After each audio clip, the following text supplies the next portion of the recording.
Hello. আর আমি রান্নাঘরে চলে এসেছি ভাবতে ভাবতে কি রান্না করব। তো পুঁই শাক বসিয়ে দিয়েছি মাছের মাথা দিয়ে। তো পুঁই শাক হচ্ছে, আর পটল ভাজা করব, আর টক ডাল করব। তো গরমে টক ডাল খেতে মানে ভীষণই মজার, কেননা অন্য কোনো খাবার মাছ মাংস বেশি একটা করে ভালো লাগে না। তো টক ডালটা হলে পাঁপড় হোক বা ভাজা টাজা কিছু করলেই খাওয়া ভালো, মানে ঠিক করে খাওয়া হয়ে যায়। আর গরমের দিনে তো ঠান্ডা তো রেগুলারই চলছে, আইসক্রিম তো রেগুলারই চলছে, তার মধ্যে ভাত তো খেতেই হবে, কম হোক আর বেশি হোক খেতেই হবে। তো তার জন্য রান্না তো অবশ্যই করতে হবে। তো আমি পুঁই শাক রান্না শুরুও করে দিয়েছি, যত তাড়াতাড়ি পারি গরমকালে তো রান্নাটা তাড়াতাড়ি শেষ করার চেষ্টা করি, যেহেতু বেলার দিকে আরও গরম, প্রচুর গরম পড়ে।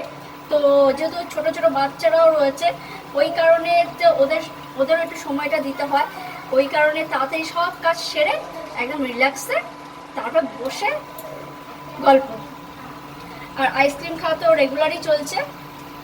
আর আমি আমার কাজ তাড়াতাড়ি শেষ করি আপনাদের সঙ্গে আড্ডা দিতে হবে।